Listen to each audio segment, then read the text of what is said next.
รายการต่อไปนี้เป็นรายการทั่วไปสามารถรับชมได้ทุกวัย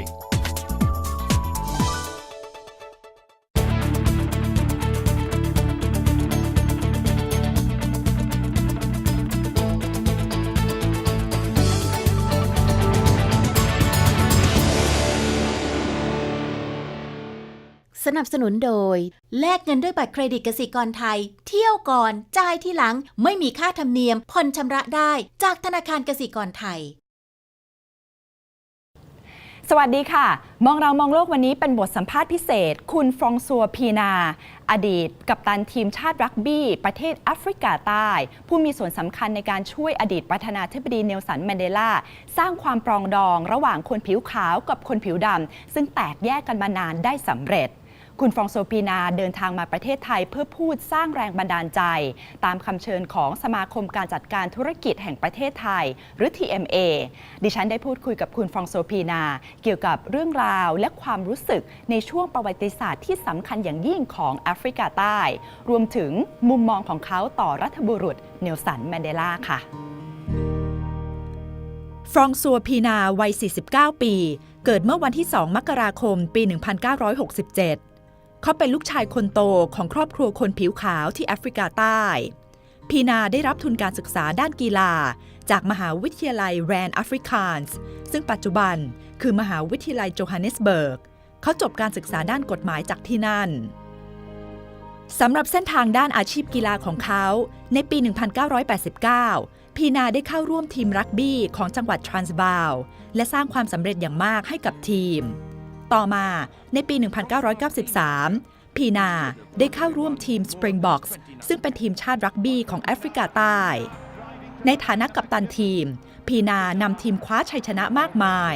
เขาเป็นกัปตันทีมที่ประสบความสำเร็จและมีชื่อเสียงมากที่สุดคนหนึ่งของแอฟริกาใต้พีนาเป็นกัปตันทีม Springboks ถึงปี 1996 จากนั้นเขาไปเป็นโค้ชรักบี้อยู่ที่อังกฤษและยังคงพาทีมชนะการแข่งขันมากมายจนกระทั่งในปี 2002 เขาเดินทางกลับมาแอฟริกาใต้บ้านเกิดของเขาเป็นนักวิเคราะห์รักบี้ทางช่อง ITV Sport และทำงานการกุศลให้กับหลายองค์กรด้วย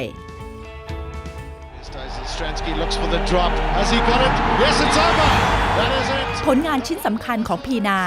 คือการนำพาทีม Springboks คว้าแชมป์ถ้วยรักบี้โลกปี 1995 ได้สำเร็จซึ่งถือเป็นชัยชนะครั้งประวัติศาสตร์เพราะมีส่วนช่วยให้อดีตประธานาธิบดีเนลสันแมนเดลาใช้กีฬาสร้างความปรองดองให้กับคนในชาติ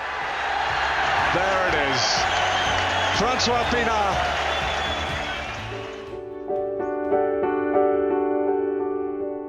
การแบ่งแยกสีผิวเป็นปัญหาที่สร้างความแตกแยกให้สังคมแอฟริกาใต้มายาวนานนับตั้งแต่ยุคอาณานิคมที่ชาวแอฟริกันส์หรือคนผิวขาวซึ่งเป็นคนกลุ่มน้อยของประเทศกลายเป็นผู้ปกครองประเทศในขณะที่คนผิวดำที่เป็นคนส่วนใหญ่ของประเทศกลับกลายเป็นพลเมืองชั้นสองในปี 1948 การแบ่งแยกสีผิวยิ่งทวีความรุนแรงขึ้นเมื่อทางรัฐมีการกำหนดนโยบายการแบ่งแยกสีผิวขึ้นเป็นกฎหมายสังคมของคนผิวขาวกับคนผิวดำในแอฟริกาใต้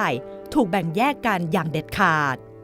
คนผิวดำถูกจำกัดเขตที่อยู่อาศัยจะไปไหนต้องพกสมุดประจำตัวเพื่อแสดงต่อเจ้าหน้าที่และไม่สามารถใช้สาธารณูปโภคร่วมกับคนผิวขาวได้ไม่ว่าจะเป็นรถเมล์โรงเรียนโรงหนังชายหาดมานั่งหรือแม้แต่การเข้าคิวก็ยังต้องเข้าคนละแถวกันรวมถึงไม่มีสิทธิ์ในการลงคะแนนเสียงเลือกตั้งอีกด้วยนโยบายเหยียดผิวทำให้เกิดการต่อต้านและการประท้วงขึ้นแมนเดลาต่อสู้การแบ่งแยกสีผิวในแอฟริกาใต้ทั้งโดยสันติวิธีและใช้อาวุธสุดท้ายเขาถูกจำคุกยาวนานถึง 27 ปี How was the situation in South Africa like during the apartheid period? We didn't really know because when you're in apartheid, how do you know it's apartheid? And I grew up in a very myopic society. I grew up in an Afrikaans community. I went to an Afrikaans school. So I just saw white kids and interacted with white kids. And as a child, how do you know? I wish I asked more questions as a child, but I didn't. Because in the days when I grew up, children were seen and not heard. So children were never part of the conversation. So if you're asking me how was apartheid, I didn't experience apartheid because I didn't know it was apartheid. It's only when I grew up, I went to university, then I realized what apartheid's all about. Then you meet different people with different views, really strong political conversations, and this was in the mid-80s when apartheid was about to change. So as a kid, sadly, I grew up almost oblivious of the pains of the people of South Africa because, we were indoctrinated. What you read in the press is what they wanted you to read. What you saw on television is what they wanted you to see on television. And never really asked the questions that you should have asked as a young kid. สิ่งหนึ่งที่เป็นสัญลักษณ์ของความแตกแยกในแอฟริกาใต้คือกีฬารักบี้เพราะเป็นกีฬาที่คนผิวขาวเล่นในขณะที่คนผิวดำจะเล่นฟุตบอลเวลาที่ทีมชาติแอฟริกาใต้ลงแข่งรักบี้คนผิวดำจะเชียร์ฝ่ายตรงข้ามมากกว่าจะเชียร์ทีมประเทศตัวเอง Why is rugby seen as a symbol of apartheid? Because it's played by the Afrikaners and supported by the Afrikaners. So it was then used in apartheid to get the other countries to boycott rugby and boycott a lot of trade to show the world that apartheid is wrong. So sport was a very powerful method in getting the conversation going inside South Africa and outside of South Africa. As captain of the team, how do you react when fans don't actually cheer your team? Bizarre. That's when you realize the conversation is relevant. And when I played for South Africa in the late 80s, early 90s, when you become a senior player, all you want to do is play for your country. But your team was not selected because of the boycotts. And that's when the conversation became relevant. But even today, 22 years later, there will still be, when the national team plays, an element of the South African public that will not support the Springboks because of apartheid. So what did you do back then? When you play and then people just don't cheer you? Is it true that they would cheer for the opposite team? Yes. Listen, it wasn't the majority. And again, because the majority in the stands were the ones that love rugby and they will be Afrikaners. You're not a politician as a sportsman. You're a sportsman. So all you want to do is do your best against the opposition. So that played the biggest role in the conversation. All that you wanted to do is play as well as you could.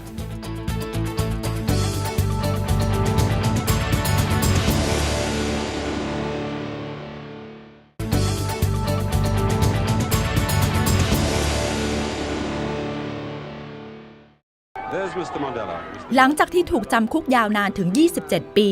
แมนเดลาได้รับการปล่อยตัวในปี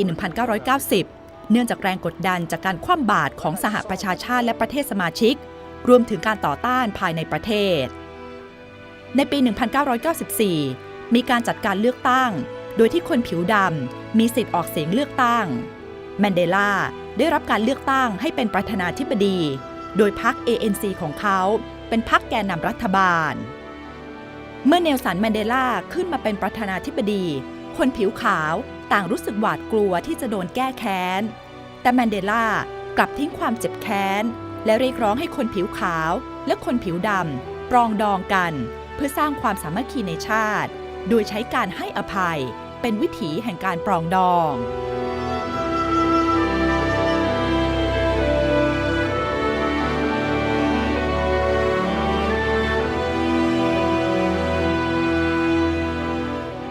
When Nelson Mandela was elected president, that was in 1994. Yes. What do you think of him? Well, I grew up when I was a young kid listening to people talk and they said he was a terrorist. He was a bad man. The ANC were a bad organization. So you grew up as a kid listening to all these things, again being indoctrinated. Now that you're a sportsman, 1993 I became captain of the Springboks, and in 1994 Mr. Mandela becomes the president of the country, and shortly after that he asked to have tea with me. So at my first meeting with him I was incredibly nervous. I mean, you can imagine, you know, the captain of the team, you've heard all these things about Mr. Mandela growing up as a child, and now you have the opportunity to meet him. So in the back of your mind you always remember what they said about him. And now he had the chance to meet him in person. And what was your impression of him? Unbelievable, incredible. I met him briefly before that, but it was the most incredible hour, if not longer than an hour, that I had probably in my life with a leader. It was incredible. His humility, the fact that he wanted to know so much about me. I sensed that he was totally honest and genuine, which is very, very important. I've met a lot of people, and you can sometimes see that they're not really as honest as he was. He was deeply caring, and I had an hour with him that sort of changed my life. How did it change your life? Because it made me realize. It made me realize that our country is deeply divided. It made me realize that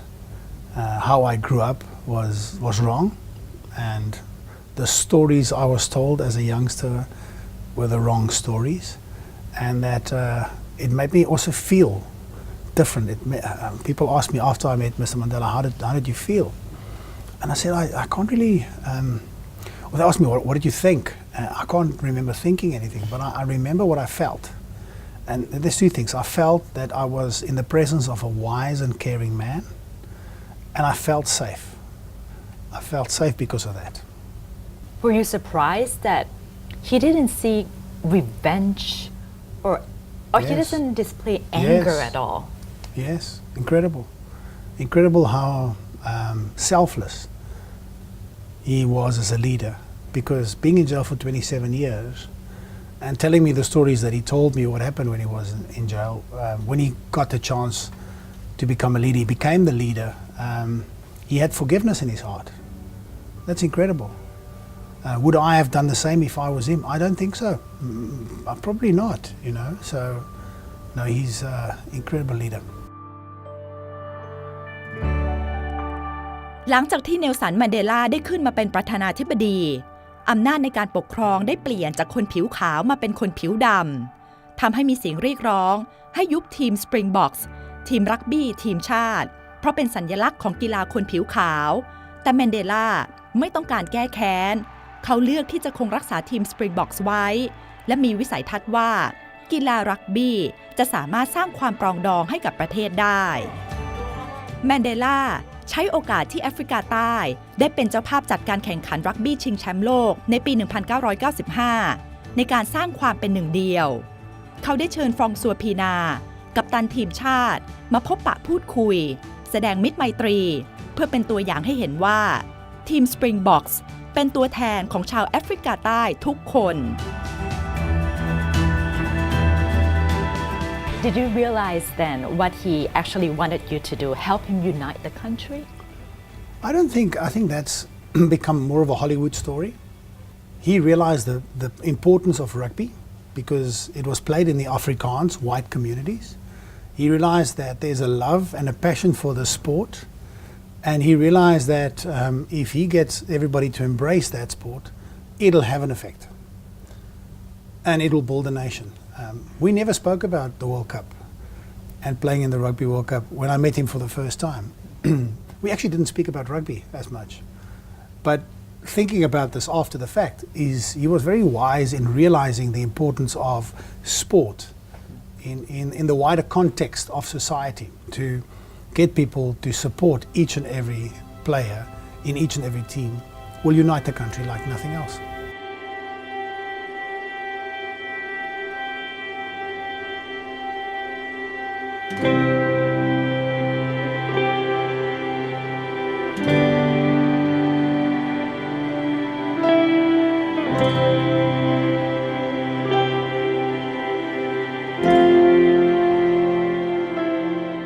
So after you spoke to him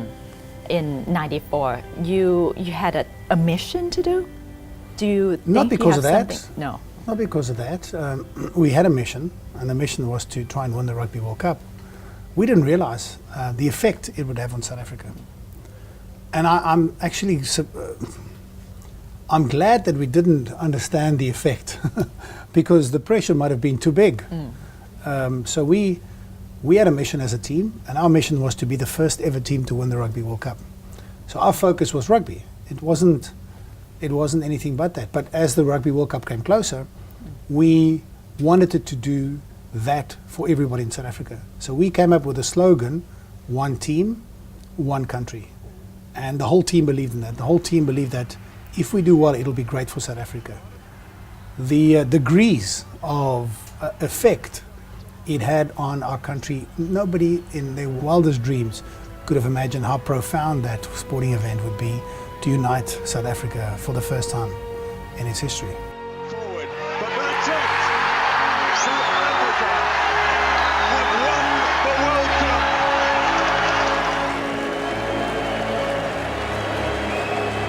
The president. There it is.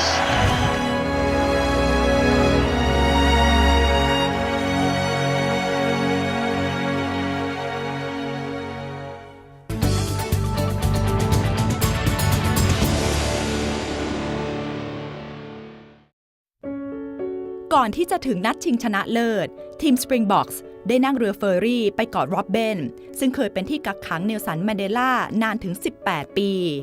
ทุกคนในทีมต่างรู้สึกสะเทือนใจกับภาพห้องขังที่ได้เห็นเพราะมีขนาดเล็กมาก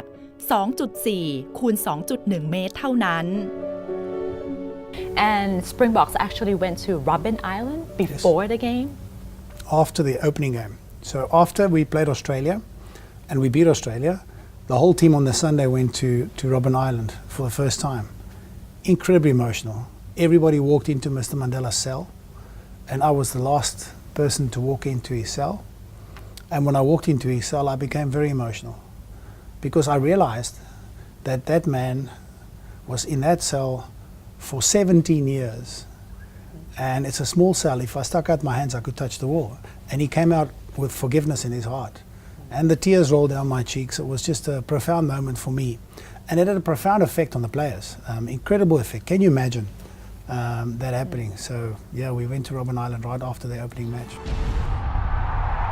We now down to the big game and the two great rivals of New Zealand and South Africa out in the middle of ในรอบชิงชนะเลิศรักบี้ชิงแชมป์โลกปี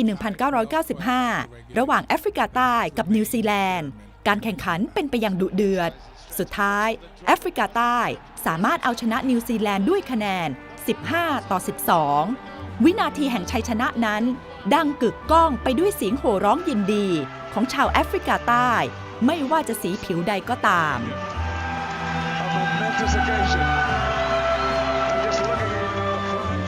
In the final against New Zealand, you also won the game. Now, what happened right there? It was like a miracle. They're an incredible team. And the first ever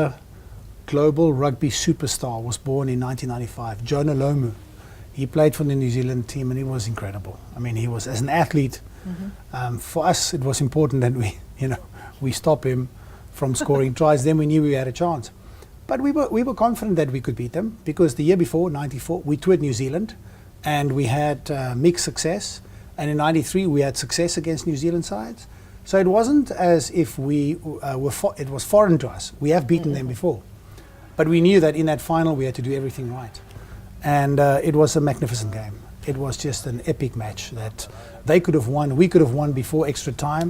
It then went into extra time, and the difference between us and them was a drop goal that separated the two teams. But if you go look at our history, in the times that I was lucky enough to play for South Africa against New Zealand, it always came down to a couple of points in the end. And this time it was on our side. You actually played on despite what, a muscle injury? Yes, I tore my calf muscle. But the adrenaline was so, it's such an incredible moment that you don't realize. Didn't hurt? It did. And I looked afterwards, when I looked at the video, I was very bad on the field. I couldn't hardly run. So it maybe wasn't the cleverest thing for me to stay on the field, but your emotions are so overwhelming that you just stayed on the pitch. Since you're the captain, what do you have to say at that, crucial period in the game to your teammates? Sometimes nothing, because it's maybe just a look, maybe it's just a hug. In the final moments, there was a song, a song that the stadium sang, which was a a tribe song and the belly song, and it was just deafening. And when I spoke to them, I just said to them, listen to this, just play for your country. You'll be okay. Sometimes you have to say quite a bit. Sometimes you have to say nothing. When you're a great team, it's just maybe a look and a pat on the back, and they know how to execute. That's what it's all about. It's can you execute your game plan. Very important. How did you get all South Africans, especially black South Africans, to cheer on for the Springboks? We didn't. It was Mr. Mandela. ยังไม่หมดเพียงเท่านี้ค่ะ สัปดาห์หน้ามาติดตามกันต่อถึงวินาทีประวัติศาสตร์เมื่อทีมชาติแอฟริกาใต้สามารถคว้าแชมป์โลกมาได้และอดีตประธานาธิบดีเนลสันแมนเดลาสวมเสื้อทีมชาติมามอบถ้วยรางวัลให้กับคุณฟรองซัวปีนาท่ามกลางการโห่ร้องแสดงความยินดีของชาวแอฟริกาใต้ไม่ว่าจะสีผิวอะไรก็ตามบรรยากาศและความรู้สึกตอนนั้นเป็นยังไง